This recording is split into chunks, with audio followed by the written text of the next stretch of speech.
말씀을 가지고 복이 있도다 하는 제목으로 말씀의 은혜를 나누기를 원합니다. 우리는 계속해서 시편의 말씀으로 은혜를 나누고 있는데요. 오늘 방금 읽은 시편 112편은 지난주에 나눴던 111편과 비슷한 면이 많습니다. 일단 시작을 할렐루야로 시작을 하고 있습니다. 그리고 우리 한글 성경에는 10절, 10절까지 두 개가 같이 구조로 되어 있어요. 그러니까 이게 우리는 10절로 되어 있지만 히브리어 앞글자 22개의 앞글자 순서대로 적혀 있는 두 개의 시편이 바로 111편과 112편입니다. 그러니까 문장 구조가 똑같다는 거죠. 우리 옛날에 그러면 한시 배우는 33, 34, 34, 35, 132 뭐 이런 식으로 한시의 어떤 그런 구조를 똑같이 한다는 거와 동일합니다. 그러니까 111편과 112편이 구조가 동일한 겁니다. 뭐 언뜻 봐도 이 두 시편 다 하나님을 찬양하는 내용이니까 내용도 비슷하죠. 그런 다만 이 내용에 있어서 약간 차이 나는 것이 111편은 하나님이 행하셨던 의, 그리고 그것에 대하여 지혜가 무엇인지, 지혜를 하나님을 경외하는 것이 지혜의 근본이라는 것을 가지고 우리가 어떻게 그 하나님이 행하신 것을 바라볼 것인가 라는 것에 대한 찬양이었다면 112편은 그렇게 하나님께 복을 받은 자, 하나님을 찬양하고 하나님을 경외하는 자가 누리게 되는 복이 무엇인지를 선언하는 내용이더라는 거죠. 즉, 이 112편은 한마디로 하나님의 의, 하나님의 뜻대로 행하는 자가 받게 되는 자가 복이 있다는 겁니다. 그래서 오늘 112편의 핵심 구절은 바로 1절입니다. 우리 한번 읽어볼까요? 같이 읽겠습니다. 시작! 할렐루야, 여호와를 경외하며 그의 계명을 크게 즐거워하는 자는 복이 있도다. 아멘, 아멘. 오늘 시편의 저자는요, 복이 있는 사람이 두 가지 특징을 가진다라고 1절에 제시하고 있습니다. 그게 뭐냐? 첫 번째는 여호와를 경외하는 자가 복이 있다는 겁니다. 그 두 번째는 하나님의 계명, 이게 하나님의 말씀이죠. 그 말씀을 크게 즐거워하는 자가 복이 있다라고 선언하고 있습니다. 뭐 제가 경외에 대한 것에 대해서 몇 번 말씀을 드렸는데요. 경외라는 것은 문자적으로 두려움을 의미합니다. 그래서 하나님을 경외한다는 것은 하나님을 두려워한다는 것을 의미합니다. 그 대신 하나님을 두려워한다라고 해서 이게 무조건 하나님을 피하거나 무서워해서 공포심을 느낀다, 그런 의미가 아닙니다. 이 두려움은요, 유한한 인간인, 죄된 인간이 영원하시고 절대적이고 거룩하신 하나님 앞에서 느끼게 되는 당연한 자연스러운 반응인 겁니다. 그러니까 하나님에 대한 경외함이 어찌 보면 인간이 하나님 앞에 나아가게 되면 당연하게 느껴지는 그런 경우인 거죠. 그러니까 다른 말로 신앙생활 중에 경외감이 없다, 이것은 뭐냐? 하나님 앞에 나아가지 않은 것을 의미합니다. 사람 중에서 그런 사람이 있잖아요. 이제 경외감이 들 정도로 그렇게 좀 대단한 사람들이 있지 않습니까? 우리 주변에 그런 분이 계신지 모르겠지만 부담스러울 정도로 착하고 바르고 또 학문이나 인생의 깊이가 너무나 통찰력이 너무나 뛰어나서, 그리고 영적으로 깊어가지고 그분을 만나게 될 때 마음을 가다듬게 되는 어떤 그런, 그분 앞에서 행동 거지를 좀 조심하게 되는 그런 사람들이 있지 않습니까? 그런 사람들에게 느껴지는 감정이 바로 그런 거죠. 인간인데도 불구하고 그런 감정을 우리에게 느끼게 한다면 정말 절대적인 하나님, 거룩하신 하나님 앞에 느끼게 되는 것은 당연한 것이라는 겁니다. 그래서 생각해보세요. 그런 사람이 우리에게 이야기할 때 우리가 그 얘기를 어떻게 듣나요? 귀담아 듣나요? 귀담아 듣죠. 만약에 제 앞에 제가 문재인 대통령을 제가 만났다 쳐봐요. 제가 그 문재인 대통령이 무슨 말하면 제가 네 이렇게 안 하겠습니까? 트럼프 대통령을 많이 만났다 쳐봐요. 대통령이 무슨 얘기하면 네, 제가 알아들을지 모르겠지만 네, 그러고 이러지 않겠습니까? 아무튼 우리가 그런 사람들에게 이야기할 때의 그 이야기를 자연스럽게 귀담아 듣게 되는 거죠. 정말 자신이 존경하는 그 사람의 말이라면 굉장히 소중하게 생각하겠죠. 여러분들 이제 그런 얘기 들어보셨죠? 아시는 얘기겠지만 해마다 투자의 귀재라고 하는 워런 버핏이라는 사람과 점심 식사를 하는 경매가 있습니다. 1년에 딱 한 번을 해요.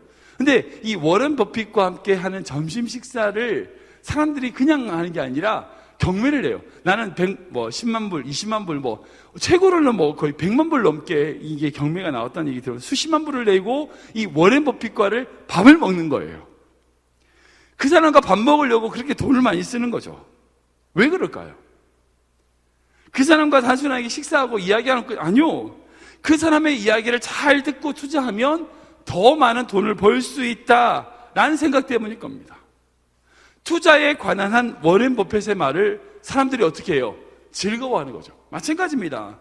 우리 신앙생활도 하나님의 말씀을 즐거워한다, 하나님의 계명을 즐거워한다는 것은요, 우리의 삶에 우리의 행복을 이룰 수 있는 가장 좋은 길이 그 말씀 가운데 있기 때문이라는 거예요. 이와 동일하게 오늘 시편의 저자는 하나님을 그렇게 경외하고 두려워하고 그리고 그 하나님의 말씀을 즐거워하는 사람이 복이 있다라고 선언하고 있습니다. 그런데 아십니까? 우리가 그런 복을 받고 사는 것은요, 우리에게 좋은 것 같죠. 근데 이게 하나님의 소원이에요.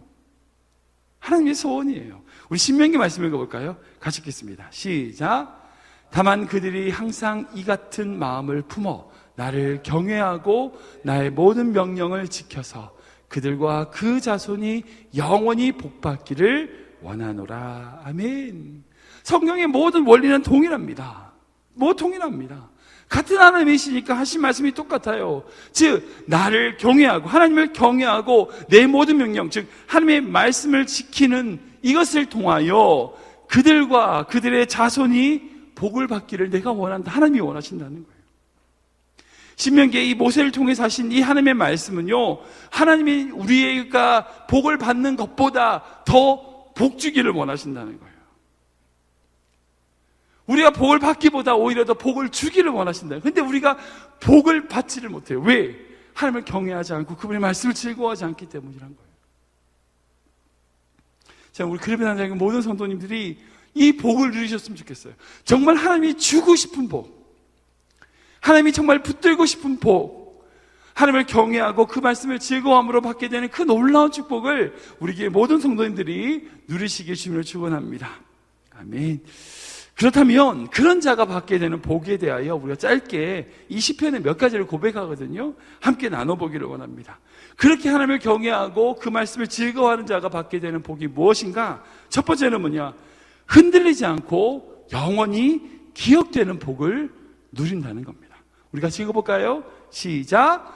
흔들리지 않고 영원히 기억되는 복을 누립니다. 6절 말씀 읽겠습니다. 시작. 그는 영원히 흔들리지 아니하며 의인은 영원히 기억되리로다. 아멘. 하나님을 경외하고요, 그 하나님의 말씀을 기뻐하는 사람, 즐거워하는 사람은, 그런 의인은 어떻게 되냐? 영원히 기억된다라고 이야기합니다. 그런 이야기 있잖아요. 호랑이는 죽어서 가족을 남기고 사람은 죽어서 이름을 남긴다. 근데 사람은 사실 이제 그 이름을 누가 기억해 줍니까? 여러분들 이제 피라미드도 그렇고 전 세계의 유명한 관광지는 다 뭔지 아세요? 무덤이에요. 이집트에 있는 것도 그렇고 뭐 여러 가지 저쪽에 그 이탈리아에 있는 것도 그렇고 많은 사람들이 무덤에 가서 이제 그것을 그 무덤을 봅니다. 그렇게 웅장하게 아름다운 무덤을 만들어 놨어요. 근데 그곳에 가서 사람들이 그 피라미드에 있는 이집트의 왕의 이름이 무슨 이건데 그 사람의 이름을 기억해 주지 않아요. 무덤에 가서 그것을 보면서 무엇을 느끼느냐? 인생의 무상함을 느끼죠. 네. 그 거대한 건축물 앞에서 느끼는 느낌은 인생은 참 허무하다, 이런 걸 겁니다. 사랑하는 여러분, 우리의 이름도 결국은 언젠가 우리가 죽게 되고 나서 시간이 지르면요, 영원히 잊혀질 겁니다. 잊혀질 겁니다. 누가 우리 자손들, 우리의 손주의 손주, 우리 다 기억 못할 겁니다. 제가 제 증조 할머니의 성함을 모르는 것처럼, 다 기억 못할 겁니다. 우리에게 소망이 있는 것은요, 그런데 중요한 것은, 우리에게 소망이 있는 것은, 우리는 인간 사이에서 잊혀질지 몰라도 하나님은 기억하시겠다는 거예요. 지워지지 않는 하나님의 나라의 생명책에 우리를 기록하시겠다는 거예요. 그래서 이사야 말씀에 내가 너를 내 손바닥에 새겼다라고 말씀하세요. 하나님은 영원하신 분이신데 그 하나님의 손바닥에 우리의 이름을 영원히 기억하시겠다는 거예요. 여러분, 이게 복입니다. 이게 복입니다. 세상 어느 누구도 우리를 다 잊어버린다 할지라도 하나님은 우리를 잊어버리지 않으신다는 거예요. 하나님은 영원히 기억하시겠다는 거예요. 그리고 이렇게 하나님을 경외하고 하나님의 말씀을 즐거워하는 자는 어떻게 하느냐? 흔들리지 않는다고, 그 복을 누린다고 고백 선언하고 있습니다. 여러분, 이 세상이 지금 얼마나 많이 흔들리고 있어요. 얼마나 많은 가치관으로 나라가 흔들리고요, 가정이 흔들리고 믿음이 흔들립니까? 마치 폭풍에 정말 조그마한 나룻배가 흔들리는 것처럼 정말 이 세상 모든 것이 흔들리는 것 같아요. 그런데 사는 성도 여러분, 하나님을 경외하고 그 말씀을 즐거워하는 자는 마치 반석 위에 서 있는 것처럼 흔들리지 않는다라고 고백합니다. 여러분, 이게 귀한 축복입니다. 세상에 어떤 가치와 세상에 어떤 이야기들이 있다 할지라도 그 이야기에 흔들리지 않는 믿음, 흔들리지 않는 가정, 흔들리지 않는 신앙, 여러분, 이게 복인 거죠. 두 번째는 어떤 복을 누린다고 하느냐? 두려워하지 않고 영광 중에 들리는 복을 누린다는 겁니다. 같이 읽어보겠습니다. 시작. 두려워하지 않고 영광 중에 들리는 복을 누립니다. 우리 8절과 9절 말씀이거든요. 같이 읽겠습니다. 시작.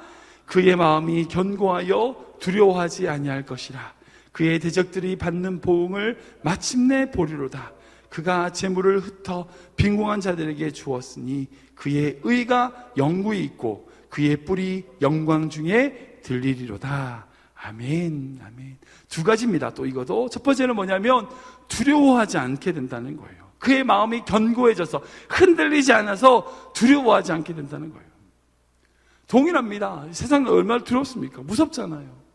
사람도 무섭고요, 돈도 무섭고요, 정말 무서운 세상입니다. 지금 코로나 바이러스로 정말 무서운 세상입니다.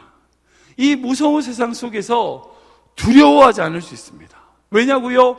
우리 인생을 하나님의 손에 붙들기 때문이에요. 이게 큰 축복이에요. 두려울 수밖에 없는데 두려워하지 않는 축복. 여러분, 이게 얼마나 큰 축복이에요. 무서워야 되는데, 걱정해야 되는데 걱정하지 않게 되는 축복. 여러분, 이게 큰 축복이에요. 그리고 그 예의 말씀 보면 뭐라고 하냐면 그의 재물을 빈궁한 자들에게 주었고 그의 삶으로 하나님의 말씀을 실천하고 나아갔을 때에 그의 의가 영구히 있고 그의 뿔이 영광 중에 들린다. 우리를 들고 하나님의 이름으로 우리를 들어서 세상 사람들에게 알리신다는 거예요. 영광 중에 보여주신다는 거예요. 한국에 여러분들 아시겠지만 이 교회로 말미암아 여러 가지 코로나 바이러스가 퍼지고 있는 상황 때문에 많은 어려움이 있습니다. 그러니까 우리가 이 문제를 가지고 뭐 정치적으로 뭐라 말하고 할 수 있는 것이 아니라 중요한 핵심은 뭐냐면 교회가 코로나 바이러스를 전파를 통로하는 통로가 돼버리는 것으로 인식되면 안 된다는 거예요. 교회는요, 코로나를 전파하는 곳이 아니잖아요. 복음을 전하는 것이고 사랑을 전하는 곳인데 이게 어떻게 세상 사람들에게 그 교회라고 하는 공동체가 코로나 바이러스를 전파하는 집단으로 내지는 그런 공동체로 인식될 수 있다면 이게 얼마나 안타까운 거예요. 우리의 삶으로 선한 양심과 선한 행동으로 우리의 뿔이 하나님의 손에 들려지는 역사가 있어야 되는데 마치 우리의 수치가 들려지는 것 같아요. 그래서 제가 목회자로서 되게 안타깝고 마음이 아프고 그렇습니다. 정말 한국교회가 지금까지 백 년 넘게 수많이 좋은 일들과 선한 일들, 학교를 세우고 구제를 하며 하나님의 영광을 나타내기 위해 얼마나 많이 수고를 했어요. 그리고 그것을 통하여 한국교회가 얼마나 많이 성장했습니까? 그런데 이 성장주의와 이런 것들을 말미암아 마치 코로나 바이러스를 전파하는 그것의 수치를 드러내는 그런 모습으로 나타나는 것이 너무 안타까운 것 같아요. 정말 우리 교회가 이 클리브랜드 지역에 보내신 하나님의 뜻을 우리는 다 알지 못하지만 우리 교회가 이 클리브랜드 지역에 하나님의 영광을 드러내고 그리고 그 영광을 드러내므로 말미암아 하나님이 높이시는 교회가 되기를 원합니다. 여러분들 삶이 그런 삶이 되시길 축원합니다. 우리 각자의 삶에 있어서 하나님께 그렇게 들려서 하나님의 빛과 소금으로 하나님의 세상 사람들에게 영향력을 주고 하나님의 빛을 나타낼 수 있는, 여러분, 이게 큰 축복이잖아요. 이 영광이 들려져서 나타낼 수 있는 것이 복이잖아요. 이 복을 누리는 이 귀한 성도 되시기를 주님을 축원합니다. 마지막으로 세 번째로 어떤 복을 누리느냐? 악인들 소멸되고 그들의 욕망이 사라지는 복을 누린다는 겁니다. 같이 읽어볼까요? 시작. 악인이 소멸되고 그들의 욕망이 사라지는 복을 누립니다. 우리 마지막 10절 말씀이거든요. 같이 읽겠습니다. 시작. 악인은 이를 보고 한탄하여 이를 갈면서 소멸되리니 악인들의 욕망은 사라지리로다. 아멘. 이건 아까 방금 읽었던 그 구절 말씀과 이어집니다. 하나님께서 그의 행실과 그의 삶을 통하여 그를 한 세상 가운데 높이 들리시는, 그 영광을 높이 들리시는 일을 나타내니까 어떻게 되느냐? 그 주변에 있던 악인들이 이것을 보고 이를 간다는 거예요. 뽀드득 이를 간다는 거예요. 그리고 어떻게 돼요? 소멸된다는 거예요. 사랑하는 여러분, 이 세상에 악인들이 있습니다. 그러니까 우리가 망하기를 원하는 존재가 있습니다. 뭐 사람도 있겠지만, 물론 사람도 있겠지만 악한 세력과 사단, 마귀가 있습니다.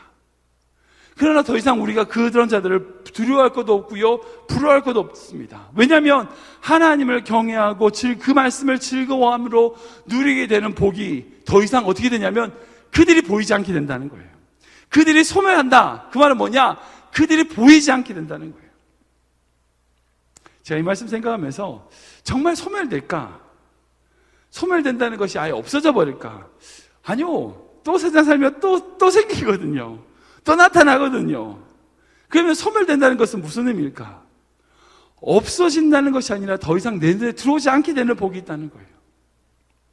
악인은 있어요. 악인은 있고 그 악인이 우리 하나님이 나에게 통하여 복을 주셔서 높이 들리는 모습을 보면서 악인들이 이를 뽀드득 깔고 그렇게 나를 싫어할 수도 있지만 중요한 건 뭐예요? 더 이상 그런 악인들이 보이지 않는 거예요. 여러분, 이게 복입니다. 이게 복입니다.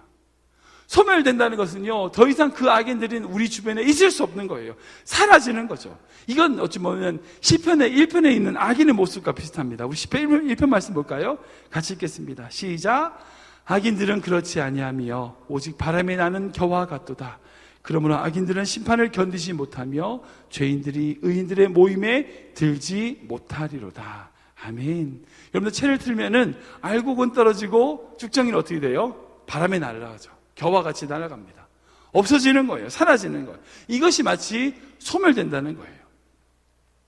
우리 주변에 늘 악인들이 있을 수 있습니다. 그러나 그 악인들이 우리의 삶에 아무런 영향력을 줄 수 없다는 거예요.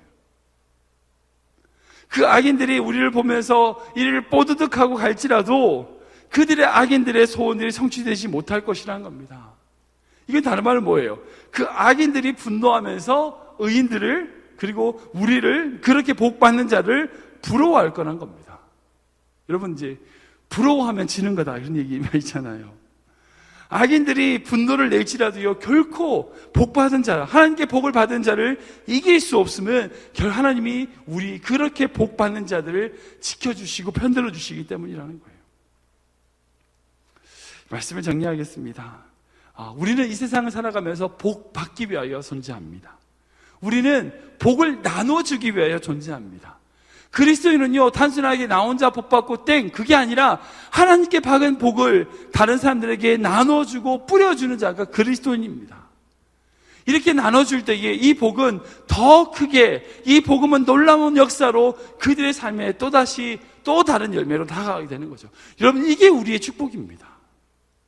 하나님을 경외하고 하나님의 말씀을 즐거워하는 자는 결국 하나님이 그들을 기억하시고 영원히 흔들리지 않고 두려워할 것 없습니다. 그리고 하나님이 그의 행함을 통하여 그를 높이 들으셔서 다른 모든 사람들이 그 주변에 사라지는, 악인들이 사라지는, 그리고 모든 사람들이 이 하나님의 복받는 자를 축복하고 그리고 이 복받는 자를 부러워하게 되는 그런 삶으로 인도하신다는 거예요.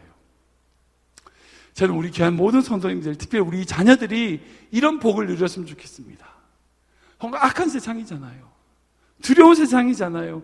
흔들리는 세상이잖아요. 이 세상 살아갈 때에 세상의 어떤 것에 휩쓸리는 것이 아니라 악인들이 소멸되어 정말 하나님께 붙들림 받고 하나님께 영원히 기억되는 우리 귀한 자녀들이 될 수 있도록 우리가 기도하기를 소원합니다.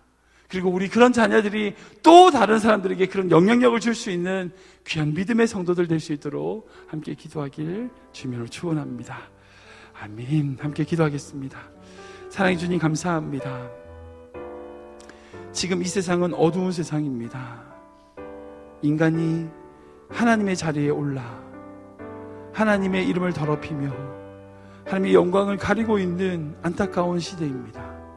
이 시대에 하나님의 뜻, 하나님을 정말 두려워하고 하나님을 경외하며 하나님의 말씀을 즐거워하는 그런 인생 될 수 있도록 우리 귀한 성도들의 삶을 붙잡아 주시고, 그리고 그런 삶을 삶으로 말미암아 하나님이 기뻐하시는, 그리고 하나님이 정말 주고 싶어 하시는 복을 누리며 살아가는 우리 성도들 되게 하여 주시옵소서.